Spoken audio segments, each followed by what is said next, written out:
오늘 말씀 나누도록 하죠. 함께 따라하겠습니다. 봄비가 올 때에 비를 구하라. 봄비가 올 때에 비를 구하라. 오늘 이 말씀 하나님께서 스가랴 선지자를 통해서 이스라엘 백성들에게 이 말씀을 주실 때에 하나님께서 바라보시는 이스라엘 백성들의 형편, 삶의 모습이 어떠했는가 보면 2절의 말씀을 통해서 그것을 대번에 알 수 있습니다. 2절에 우리 한번 2절 같이 읽어보실까요? 시작. 드라빔들은 허탄한 것을 말하며 복술자는 진실하지 않은 것을 보고 거짓 꿈을 말한즉 그 위로가 헛되므로 백성들이 양같이 유리하며 목자가 없으므로 곤고를 당하나니. 아멘. 여러분, 드라빔이라고 하는 것, 성경을 읽어보신 분들은 아실 겁니다. 드라빔 뭐냐면 고대 근동에서 아마 이제 가정에서 주로 쓰던 작은 우상을 이야기합니다. 간의 가정 우상이죠. 그런 작은 신상, 그래서 가정에서 우상 숭배할 때 점칠 때 사용하고, 그래서 그것이 마치 우리 가족의 무슨 수호신처럼 그렇게 여겼던 작은 신상이 바로 이 드라빔입니다. 성경에 창세기에도 나오죠. 야곱이 외삼촌 라반의 집에서 나올 때 아내 라헬이 몰래 아버지 라반의 드라빔을 훔쳐갖고 나오지 않습니까? 거기에도 나오고, 사사기에도 보면 미가라고 하는 얘 집에 바로 그 드라빔이 있었는데 나중에 단지파가 그것을 훔쳐오는 일도 있었죠. 그렇게 우상숭배로 쓰였던 것이 바로 이 드라빔입니다. 아마도 당시 사람들은 그것이 집안에 있으면 마음이 좀 편하고 뭔가 집이 좀 잘 될 것 같고 집안을 위하여서, 자식들을 위하여서 그 드라빔 앞에서 기도하고 빌면 복이 임하겠구나라고 하는 어떤 그런 안도감, 그런 생각이 있었기 때문에 그걸 모셨던 것 같습니다. 그들은 거기에서 안도감을 느끼고 위로를 얻었겠지만 그것은 헛된 안도감, 헛된 위로였습니다. 오늘 말씀 또 복술자라고 하는 말이 나오죠. 말 그대로 점쟁이입니다. 꿈과 징조를 해석하면서 기륭을 점치는 점쟁이. 그런데 이 복술자, 점쟁이, 주술사와 같은 이들이 당시의 왕권과 또 정치 지도자들과 깊이 연결되어 있어서 그들은 요즘 같은 것 이상으로 매우 나라의 중요한 역할을 담당하고 있기도 했습니다. 바벨론과 애굽의 왕들이 중요한 결정을 내릴 때, 예를 들면 전쟁을 나가야 되느냐 말아야 되느냐, 이 나라와 외교를 이렇게 친교를 잘 맺어야 되느냐 아니면 적국으로 삼아야 되느냐, 이런 것들을 결정할 때에 조언을 구했습니다. 문제는 바벨론, 애굽 사람들과 같이 여호와 하나님을 모르는 이방 사람들 그렇다고 치지만 이 문화가 이스라엘 백성들에게까지 영향을 주게 되어서 이스라엘 백성들마저도 복술자들에게 자신들의 어떠한 것을 묻고 의지하는 이 기가 막힌 일들이 벌어졌던 것이죠. 그런데 하나님께서는 이런 가증한 것들을 엄히 이미 경고하셨었습니다. 이미 모세 때에 하나님이 신명기 18장에서 이것을 아주 엄중하게 경고하셨어요. 신명기 18장 9절부터의 말씀을 제가 한번 읽어보면, 내 하나님 여호와께서 내게 주시는 땅에 들어가거든, 그 가나안 땅에 들어가거든 너는 그 민족들의 가증한 행위를 본받지 말 것이니 그의 아들이나 딸을 불 가운데로 지나게 하는 자나 점쟁이나 기륭을 말하는 자나 요술하는 자나 무당이나 진언자나, 여기서 진언자라고 하는 말은, 진이라는 뜻은 늘어놓다, 말씀 언자입니다. 그러니까 말을 늘어놓는 사람들, 그러니까 이렇게 주문을 외우는 사람들, 이런 걸 이야기하는 겁니다. 그런 진언자나 신접자나, 신과 접하는 신접자나 박수, 무당이나 혼자, 혼을 초대하는 그런 일들이나 그런 자들을 너희 가운데 용납하지 말라. 이런 일을 행하는 모든 자를 여호와께서 가증히 여기시나니 이런 가증한 일로 말미암아 내 하나님 여호와께서 그들을 내 앞에서 쫓아내시느니라. 너는 내 하나님 여호와 앞에서 완전하라. 네가 쫓아낼 이 민족들은 기륭을 말하는 자나 점쟁이의 말을 듣거니와 내게는 내 하나님 여호와께서 이런 일을 용납하지 아니하시느니라. 아멘. 즉 그들이 더 지혜롭고 분별하고 싶고 뭔가 힘과 위로를 얻고 싶어서 묻는 그 대상자들 하나님 절대 용납하지 않는다. 그 모든 것들은 다 거짓된 지혜요, 거짓된 희망을 주는 것뿐이다. 하나님 그 모든 것들을 아주 엄중하게 경고하셨습니다.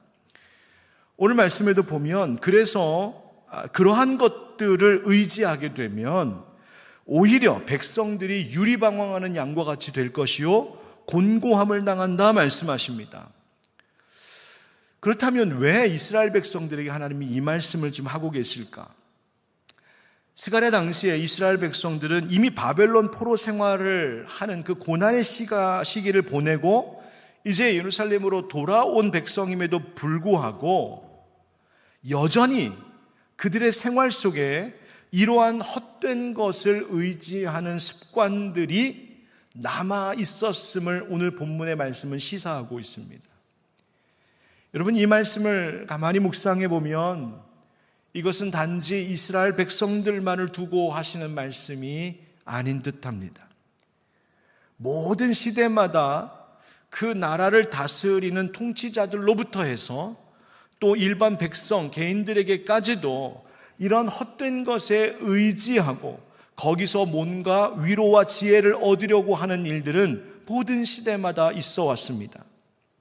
지금 이 나라에서 일어났던 일들도 그러한 모습 중에 하나입니다. 기가 막힌 일입니다. 왜 사람들은 이러한 복술자, 점쟁이, 무당, 이러한 헛된 것을 찾게 되는 것일까? 살면서 닥쳐오는 여러 현실의 어려움 앞에서 자기 자신의 그 무능함이 가져오는 그것을 깨달을 때마다 내가 이렇게 무능하구나, 내가 이렇게 지혜가 없구나라고 하는 것을 깨달을 때마다 찾아오는 두려움, 불안함, 뭔가 의지하고 싶은 마음 때문이겠죠. 더 나아가 더 큰 탐욕과 야망으로 인하여서 사람들은 그 헛된 것을 의지합니다. 여러분, 그러나 잊지 마십시오. 하나님께서 그 모든 것들을 매우 가증하게 여기신다는 사실을 잊지 말아야 됩니다. 하나님 그런 것들을 엄하게 경고하십니다.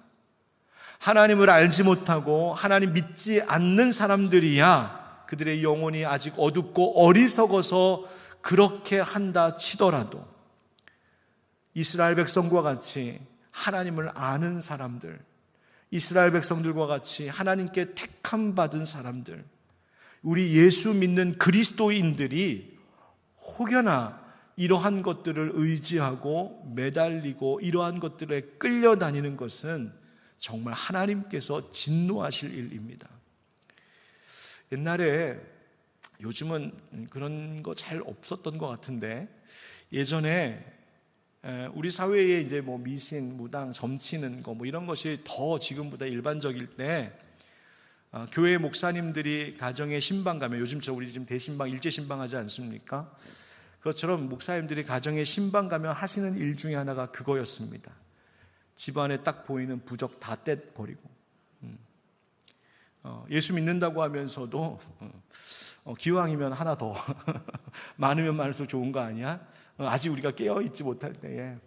그래서 막 부적 갖다 붙여놓으면 그거 떼다가 갖다 버리고 우상 신주단지 있으면 가져다 때려 부수고 그런 일 했습니다. 가끔 보면 저가 할 때도 이런 일이 있었어요. 이렇게 들어갈 땐 몰랐는데 나오다 보니까 문지방 위에 북어대가리에다가 명주실 감아갖고 얹혀놓은 거 있고, 목사 온다니까 안 보이게 하려고 신발장 위에다 이렇게 놨는데 꼭 목사는 그런 거 잘 봐요. 당장 꺼내라고, 북어대가리 갖다 버리라고, 안상 있으면 그냥 끓여 먹으라고, 그런 일들 했거든요. 여러분, 지금도 혹시나 여러분 그런 일 없으시겠죠? 혹여나 우리의 성도들 중에 그냥 혹시 몰라서 하나 그런 거 더 갖고 계신 분들 여러분들 당장 버리시기 바랍니다. 뭐 집안에다 부적 같은 거 갖다 놓고 뭐 그러지 않아도 요즘에는 온라인에서 그런 거 많이 해요. 온라인으로 점쳐주고, 인터넷에서 온라인으로 점쳐주고 하는 일들이 막 있어요. 여러분, 그런 일들이요 정말 하나님께서 가증하게 여기시는 거, 하나님 진노하시는 일이라는 것을 알고 절대 가까이 하지도 말고 관심도 갖지 말고, 혹시 주변에 그러한 것들을 좋아하거나 그런 것들에 끌려다니는 분들이 있다면 여러분 엄히 경고하시고 가까이 하지 마십시오. 그리고 오직 의지할 분은 하나님뿐임을 여러분 가르쳐 주셔야 합니다. 이와 같은 일이 아직도 남아있었던 그 이스라엘 백성들, 아니면 또다시 그런 생활로 다시 회귀해버린 이 이스라엘 백성들에게 하나님께서 경고하시면서 이런 말씀을 하십니다. 오늘 이 말씀을 중심으로 함께 나누려고 하는데요, 1절 말씀 한번 같이 읽어봅시다. 1절 시작. 봄비가 올 때에 여호와 곧 구름을 일게 하시는 여호와께 비를 구하라. 무리에게 소낙비를 내려서 밭의 채소를 각 사람에게 주시리라. 아멘. 여러분 여기서 이제 봄비라고 하는 말이 나오죠. 이제 봄이 오는 것 같습니다. 그렇죠? 봄이 왔죠. 봄이 왔죠. 그런데 여기서 이야기하는 이 계절은 우리의 환경하고는 좀 다른 것이죠. 여기서 봄비라고 말하는 것은 성경의 표현 중에 여러분 이른 비와 늦은 비 이런 말 있죠. 그 중에 늦은 비를 지금 말하고 있는 것이 바로 이 봄비입니다. 이 늦은 비는 언제 오는 비이냐면 팔레스타인 그 지역엔 1년 중에 연중에 크게 우기가 2번이 있는데 그 중에 4월, 5월경에 내리는 비가 바로 늦은 비, 성경에서 지금 봄비라고 하는 비입니다. 근데 이 비가 농사 지을 때 굉장히 중요했어요. 왜냐하면 4월, 5월 이 늦은 비가 딱 내리고 나면 그 다음부터 6, 7, 8, 9월 동안에 건기가 있었습니다.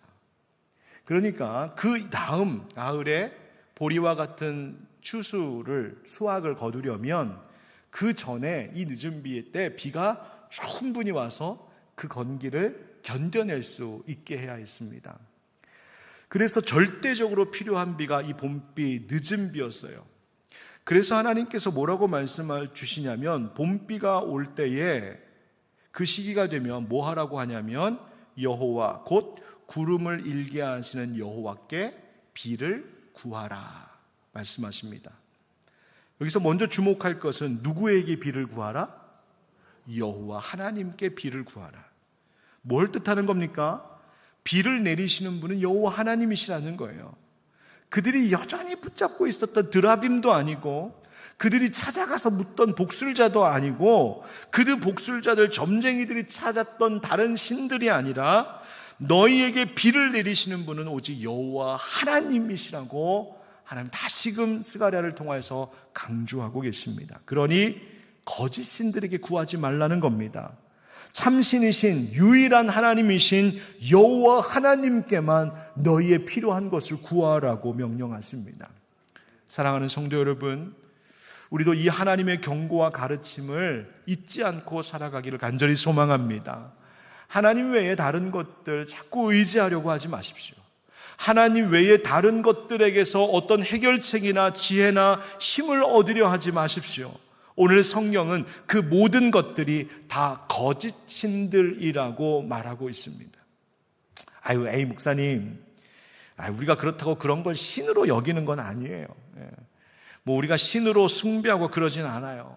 그냥 하나님도 좋은데 또 이런 것도 필요하고 있으면 나쁠 것 없고 이런저런 방법들을 함께 강구하면 좋지 않겠나요? 우리는 우리 스스로를 합리화하고 그렇게 되묻습니다. 근데 여러분, 그렇지가 않습니다. 거짓 신들이라고 해서 무슨 눈에 보이지 않는 어떤 영적인 어떤 존재만을 이야기하는 것이 아닙니다. 세상의 모든 헛된 것들이, 세상에 있는 눈에 보이는 것들이 때로는 우리에게 신적인 영향력을 미치려고 할 때가 있습니다. 예를 들어 대표적인 것이 세상 물질 재물이죠. 여러분, 세상 재물이 선하게 쓰일 때 그것은 선한 도구가 됩니다.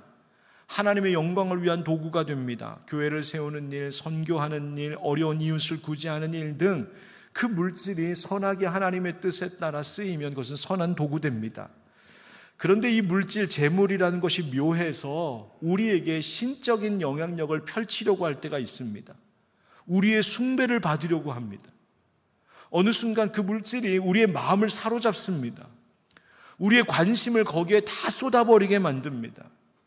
거기에 매달리게 하고 집착하게 하고 그것 때문에 일희일비하게 하고 그것 때문에 근심하고 염려하게 합니다. 어느 순간 그것에 매여 있고 그것에 질질 끌려다니고 있습니다. 그것이 나에게 신적인 영향을 미치고 있는 것입니다. 나로 하여금 그것을 숭배하고 의지하게 하는 것이죠. 여러분, 혹시 지금 나의 생활 속에 하나님이 아닌 거짓 신과 같이 내게 영향력을 주고 있는 것이 무엇인가 한번 그런 것은 없는지 되돌아보십시오. 힘들면 제일 먼저 생각나는 대상이 누구이고 무엇입니까? 가장 먼저 그리고 유일하게 의지하는 대상은 누구입니까? 나의 생활 가운데 절대 버릴 수 없고 끊을 수 없는 그 대상은 무엇이고 누구입니까?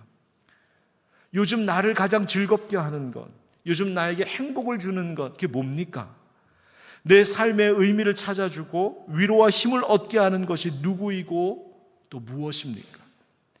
이 모든 질문에 과연 우리는 두말할 것 없이 여호와 하나님 뿐이십니다라고 하나님 앞에 정직하게 말할 수 있을까? 혹시 하나님 외에 다른 것이 나에게 신적인 영향력을 미쳐서 나도 모르게 그것을 의지하고 사랑하고 즉 그것을 숭배하고 있는, 나만 알고 있는 내 속의 드라빔, 나만 알고 있는 내 생활 속의 복술자는 없는가? 하나님 우리에게 그것을 돌아보라 하십니다. 여러분, 지난 수요일부터 사순절이 시작되었습니다. 이 사순절 기간 동안에 하나님 우리에게 회개하길 원하시는 건 무엇일까? 바로 네 속에 있는 드라빔 버리라는 것입니다. 네 마음속에, 너의 생활 속에, 너도 모르게 너의 습관 속에 놓지 못하고 있는 그 드라빔들 버리라고 하나님 말씀하고 계십니다. 그런데 오늘 이 말씀을 묵상할 때 저는 이런 질문을 한번 해볼 수 있겠구나라는 생각이 들었어요. 1절을 다시 한번 읽어보면 봄비가 올 때에 여호와 곧 구름을 일게 하시는 여호와께 비를 구하라. 여러분, 봄비가 오는 계절이 되면, 즉 늦은 비가 내리는 그 시기가 되면 하나님께 비를 내려달라고 구하라 이렇게 말씀하시는 거죠. 근데 곰곰이 생각해보면 뭔가 좀 이상하지 않습니까? 봄비가 오는 계절이 되면 당연히 비가 오는 것이 아닌가요?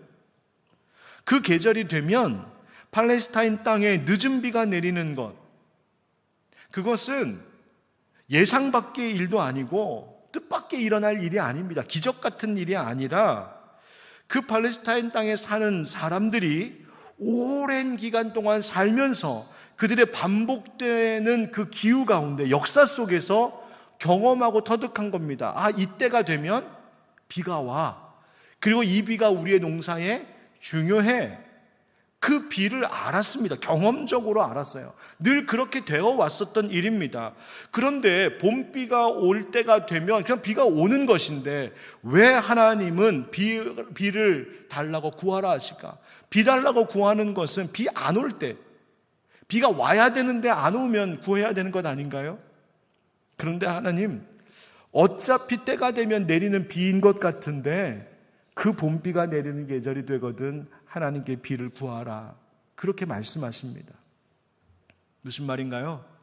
봄비가 오는 계절이 되더라도 너희는 기도해야 된다는 거예요. 왜? 우리 이런 질문 많이 하잖아요. 어차피 하나님 뜻대로 하실 거 우리가 왜 기도해야 될까?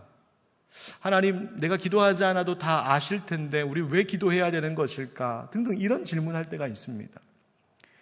여러분, 오늘 말씀이 우리에게 뭘 깨닫게 하시는지 아십니까? 먼저 우리는 이 모든 자연을, 이 모든 우주 만물을, 거기에 내 삶도 포함되겠죠? 그 모든 것들을 주관하시는 분이 하나님이심을 인정하라는 뜻입니다. 이 자연 만물조차도, 기후조차도, 비가 내리는 것조차도 그냥 당연히 그렇게 되는 자연현상이 아니라 우리 믿는 자들은 달리 바라본다는 것이죠. 이 모든 것이 하나님의 역사하심이요, 하나님의 일하심, 하나님의 운행하심으로 되는 일임을 우리는 고백하는 자들이라는 것입니다. 계절이 되면 봄비가 오는 것이 당연한 것이 아니라는 거예요. 겨울이 지나면 당연히 봄이 오는 것이고, 봄이 오면 당연히 벚꽃나무에 몽우리가 지는 것이 당연하고, 봄이 오면 당연히 잔디에서 파릇파릇한 새잎이 돋는 거, 그거 당연하게 자연히 우연히 그냥 그렇게 되는 것 아니라는 것입니다. 하나님 분명히 말씀하십니다. 비 한 방울도 하나님께서 허락하셔야 이 땅에 떨어지는 것임을 잊지 말라 하시는 겁니다. 여러분, 하나님의 역사 속에 우리는 그것을 알고 있어요. 엘리야 선지자 시대에 하나님께서 허락하시지 않으니 3년 6개월 동안 비가 내리지 않았습니다. 여러분, 봄비가 내릴 때가 되었는데도 하나님이 허락하시지 않으니 내리지 않았다는 말입니다. 봄비가 내릴 계절이 되었다고 해서 봄비가 내리는 것 당연한 것이 아닙니다. 마태복음 10장 29절에 예수님께서도 말씀하셨어요. 참새 2마리가 한 아사리온은 동전의 단위 명칭이죠. 한 아사리온에 팔리지 않느냐. 그러나 너희 아버지께서 허락하지 아니하시면 그 하나도 땅에 떨어지지 아니하리라. 아멘. 참새 한 마리가 날고 떨어지는 것도 하나님의 주권 아래에 있음을 잊지 말라는 것입니다. 모든 것이, 하늘에서 비가 내리는 것도, 봄이 되면 꽃이 피는 것도, 하늘에 새가 날아다니는 것도, 이 모든 것이 하나님의 주권, 하나님의 다스림 속에 있음을 너희 하나님의 백성들은 인정하며 살라는 것입니다. 여러분, 이것이 왜 중요할까요? 여러분, 이런 관점으로 세상을 바라보고 이런 관점으로 내 인생을 바라보는 것이 왜 중요할까요? 앞서 성경에서 하나님 책망하고 계신 사람들은 왜 드라빔을 갖고 왜 복술자를 가졌다고 말했죠? 불안하니까, 두려우니까, 또 더 탐욕과 야망 가운데 그것을 취하고 싶어서. 그러나 하나님의 다스림, 하나님의 주권을 인정하고 믿는 자들에게는 그것들을 이길 수 있는 힘이 하나님께로부터 오는 것입니다. 어떤 힘? 선하시고 능력이 있으신 하나님이 우리를 다스리시니 불안하거나 두려워할 필요가 없는 것이죠. 신실하신 하나님께서 나를 지키신다 하시니, 보호하신다 하시니 두려워할 필요 없는 것이죠. 하나님이 다스리시는 통치자, 주관자이시기 때문에 그보다 못한 것들을 취하려고 하는 나의 모든 탐욕, 그 탐욕의 함정에 빠지지 않을 수 있는 것이죠. 하나님을 인정하는 삶, 하나님이 모든 것의 주관자 되심을 고백하는 삶, 그 삶을 살면 세상의 불안한 대신 하나님 주시는 안심, 안도감 가운데 살 수 있고, 하나님 때문에 세상이 주는 염려와 걱정이 아닌 감사로, 소망으로 살 수 있는 힘이 하나님께로부터 오는 것이죠. 여러분, 자연 만물과 기후만이 아니라 이 세상의 모든 것 하나님이 다스리시는 분이심을 잊지 마시기 바랍니다. 나의 인생도, 우리의 가정도, 교회도, 지금 이 나라, 이 사회도 하나님께서 다스리신다는 사실을 우리 믿는 자들은 늘 그것을 인정하고 고백할 수 있는 그런 삶이 되기를 예수님의 이름으로 축복합니다. 그러니 기도하라는 것입니다. 아니, 어차피 주실 것인데 왜 기도해야 되는가? 라는 질문 자체가 잘못되었다는 거예요.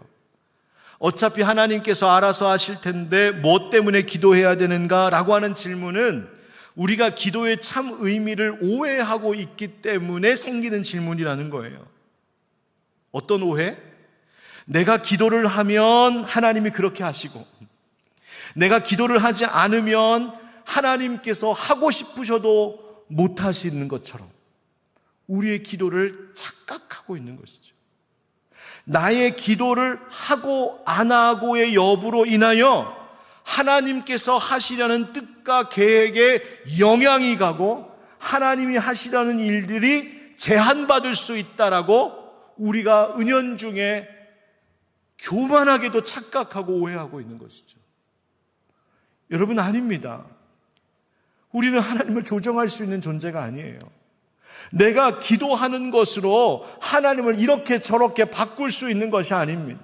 그럼 그것이 얼마나 오만방자한 일인지. 여러분, 기도의 참 의미는 무엇일까요? 기도의 참 의미는 내가 기도하는 모든 일들, 내가 기도의 제목에 있는 모든 것들에 대한 주권이 하나님께 있음을 인정하는 믿음의 고백이 기도입니다. 하나님, 내가 가정을 위해서 기도하고 있고, 교회를 위해서 기도하고 있고, 내 일터를 위해서 기도하고 있고, 내 자녀를 위해서 기도하고 있는데, 하나님, 이 모든 것을 다스리시는 분은 하나님이십니다. 비 한 방울도 하나님의 허락 아래 떨어지는 것처럼 하나님, 이 모든 것을 다스리시는 분은 하나님이십니다라고 하는 믿음의 고백을 드리는 것이 기도입니다. 또 하나, 기도는 뭘까? 하나님께서 하고자 하시는 모든 것들에 대하여 내가 그것을 받아들이겠다라고 하는 수용의 고백입니다. 받아들임. 하나님을 내가 조정하려고 하는 것이 아니라 하나님이 하고자 하시는 일을 내가 받아들일 수 있는 그 믿음을 주십시오. 그 온유함을 주십시오. 여러분, 그것이 기도입니다. 또 하나, 다만 하나님께서 나 같은 자도 불쌍히 여겨주셔서 나의 구하는 것을 허락해 주시기를 간절히 구하는 겸손의 고백, 낮아짐의 고백이 기도입니다. 한번 따라합시다. 기도는 하나님의 주권을 인정하는 믿음의 고백입니다. 믿음의 고백입니다. 또 기도는 기도는 하나님이 하시는 일을 받아들이는 수용의 고백입니다. 수용의 고백입니다. 또 한 번 더, 기도는 기도는 하나님이 나를 긍휼히 여겨주시기를 구하는 겸손의 고백입니다. 겸손의 고백입니다. 여러분, 기도는 그것입니다.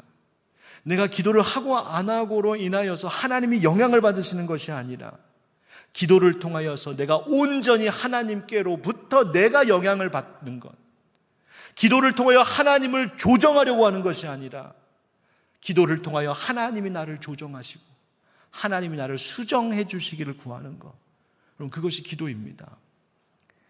에스겔 36장 말씀에 보면 하나님께서 이스라엘 백성들에게 복 주실 것을 약속하세요. 얼마나 놀라운 복인지, 하나님께서 모든 황폐해진 것들을 다 회복시키시겠다, 땅을 경작할 수 있게 하고 그래서 그 땅이 에덴 동산과 같이 되게 하시겠다고 약속하십니다. 황량하고 적막하고 무너진 성읍들의 성벽이 다시 세워지고 그 안에 주민이, 즉 사는 사람들이 있도록 하나님 회복시키시겠다 약속하십니다. 그러니까 그 무너진 예루살렘, 무너진 유다 땅을 구원과 회복으로 하나님께 복 주시겠다고 약속하시는 거예요. 여러분, 그 약속받은 백성들 얼마나 좋았을까요? 그 하나님 그렇게 하시길 기다리면 되는 것 아닙니까? 그런데 그렇게 하신다고 하시니 이제 다 되었다 할 만한데 그게 아니라 그 약속을 주신 다음에 하나님이 이런 말씀을 하십니다. 에스겔서 36장 37절 38절 우리 한번 같이 읽겠습니다. 시작. 주 여호와께서 이같이 말씀하셨느니라. 그래도 이스라엘 족속이 이같이 자기들에게 이루어 주기를 내게 구하여야 할지라. 내가 그들의 수요를 양떼같이 많아지게 하되 제사 드릴 양떼 곧 예루살렘이 정한 절기의 양무리같이 황폐한 성읍을 사람의 때로 채우리라. 그리한즉 그들이 나를 여호와인 줄 알리라 하셨느니라. 아멘. 하나님 뭐라고 말씀하십니까? 하나님이 그 성을, 그 예루살렘 유다 땅을 하나님이 회복시키신다고 하시는데 37절에 그래도 이같이 자기들에게 이루어 주기를 내게 뭐 해야 된다고요? 구하여야 할지라. 그래도 기도해야 된다. 왜요, 하나님? 어차피 하나님 약속하신 거면 하나님 성실하신 하나님이시니 반드시 그 약속대로 이루실 텐데 우리의 기도가 왜 필요합니까, 하나님? 이유가 38절 끝에 그들이 나를 여호와인 줄 알리라. 하늘에서 비 한 방울 떨어지게 하는 이가 드라빔도 아니고 복술자들이 찾는 다른 신들이 아니라 나 여호와인 줄 알게 하려고 하는 것이다. 너의 가정 가운데 있는 문제를 해결하는 이가 세상의 다른 헛된 것들이 아니라 나 여호와임을 알게 하려고 하는 것이다. 이 어려운 시대에 하늘빛 광성교회를 든든히 세우고 평안으로 인도하는 이가 사람의 힘도 목사의 힘도 아니라 여호와 하나님이 교회를 세우심을 알게 하려 함이라. 이 모든 일들이 우연히 자연스럽게 당연하게 이루어지는 일들이 아니라 하나님이 허락하셨게 되는 은혜의 일임을 알게 하리라. 이것이 하나님께서 우리에게 기도하라고 하시는 목적입니다. 여러분, 왜 금요기도에 나와서 기도하라고 하는지 아십니까? 기도 안 하면 하나님 하시는 일이 멈춰질까 봐요? 기도 안 하면 하나님이 하고 싶으신 일 못 하실까 봐요? 기도 안 하면 우리 하늘빛 광성교회가 무너지고 망할까 봐요? 착각하지 마십시오. 우리로 하여금 하나님께서 이 밤에도 나와서 기도하라 하시는 이유는 그 모든 일을 이루신 하나님, 그분이 나의 하나님 되심을 알게 하고 하나님이 주관자이심을 알게 함으로 그 깨우침 속에, 그 인정하는 믿음 속에 하나님께서 복 주시기 위함임을 여러분 잊지 마시길 주의 이름으로 축복합니다. 여러분, 이 말씀을 준비하면서 다음 주부터 시작되는 세 번 말씀 집회를 더 생각하게 되었습니다. 하나님께서 이 말씀 집회를 통하여 봄비를 주시리라고 믿습니다. 하나님이 은혜의 봄비를 내려주시는 거예요. 세 번 말씀 집회. 제가 세 번 말씀 집회라는 이름을 초창기 2015년 16년도에 지어놓고는 해마다 즐거워해요. 이름 참 잘 졌다. 하나님 세 번 말씀 집회 때 은혜 주신다고 약속하시는 거예요. 비 내려주시겠다고. 그러나 여러분, 이것이 당연히 주어지는 것이 아님을 우리는 고백해야 됩니다. 교회가 알아서 준비하겠지, 목사님이 알아서 준비하겠지, 그냥 때 되면 은혜 받으면 되지, 그럴 일이 아니라는 거예요. 하나님 뭐라고 하십니까? 봄비가 내릴 때에 여호와께 비를 구하라. 하나님이 구원과 회복을 약속하셨지만 그래도 너희는 반드시 구하여야 할지라. 왜? 하나님께서 하시는 일임을 우리로 하여금 알게 하신다는 거예요. 기도합시다 할 때 속으로 말씀 집회 위해서 목사님들이 기도하시겠지, 장로님들 기도하시겠지, 누군가 기도하겠지, 중보기도팀이 기도하겠지. 여러분, 아니라는 거예요. 기도로 기다리며 준비한 사람들에게는, 말씀 집회와 같은 이 은혜의 시간에 이 시간을 기도로 기다리며 준비하는 사람들에게는 그 말씀 집회 동안에 하나님 주시는 은혜의 봄비가 나의 감사의 제목이 되고 내 기도의 응답이 되고 그것을 응답하시는 하나님이 내 하나님으로 체험되는 복이 있지만, 기도로 준비하지 않고 그냥 내리는 비 덩달아 옆에서 그냥 같이 좀 맞겠다 하면 좋은 말씀 듣고 좋은 시간은 되겠지만 그것이 나의 신앙을 키우고 내 기도 응답으로 체험되고 그것이 내 영혼의, 내 삶의 열매가 되는 일은 없다는 이야기입니다. 똑같은 은혜를 하나님께서 봄비와 같이 내리시는데 어떤 이에게는 그것이 나의 기도의 하나님의 응답이고 나를 향한 하나님의 사랑의 메시지가 되고, 어떤 이에게는 그냥 있는 일, 그냥 좋은 이야기, 좋은 시간, 그것으로 끝나버릴 수 있다는 거예요. 여러분, 우리 1절 말씀을 다시 한번 반복하여 보면 보십시오. 1절에 봄비가 올 때 여호와 곧 구름을 일게 하시는 여호와께 비를 구하라. 무리에게 소낙비를 내려서. 자, 소낙비는 누구에게 내린다고요? 무리에게 소낙비를 내려서. 그런데 밭의 채소를 그 다음 뭐라고 합니까? 각 사람에게 주시리라. 비는 무리에게 내리는데 채소는 각 사람에게 주신대요. 제가 이런 상상해 봤어요. 이제 이 기도대로 봄비가 내릴 때가 되니까 하나님께서 그 땅에 비를 막 내리세요. 이런 비가 나한테는 내리고 옆 사람한테는 안 내리고 그러진 않잖아요. 하나님 베풀어 주는 그 일반적인 은총이 있거든요. 그래서 모든 이들에게 비가 내렸어요. 내 밭에도 비가 내리고 옆집 사람 밭에도 비가 내렸어요. 그런데 옆집 사람은 밭의 수확을 충분하게 거두는데 나에게는 수확이 없을 수가 있다는 거예요. 아니, 비가 똑같이 내렸고 똑같이 농사 지었는데 왜? 그럴 일이 진짜 있을까? 생각해보니 있을 수 있겠더라고요. 어떨 때 들짐승이 내려왔는데 하필이면 내 밭에만 내려가갖고 겨우 다 걷어놓은, 다 키워놓은, 이제 거두기만 하면 되는 채소 짓밟고 지나가면 다 소용이 없어지는 거예요. 열심히 추수해서 창고에다가 다 저장해놨는데 하필이면 도적대가 들어와서 내 옆집이 아니라 우리 집 창고에만 들이닥쳐갖고 싹 걷어가 버리면 다 소용없는 거예요. 이게 저의 상상력이에요. 근데 그럴 수 있잖아요.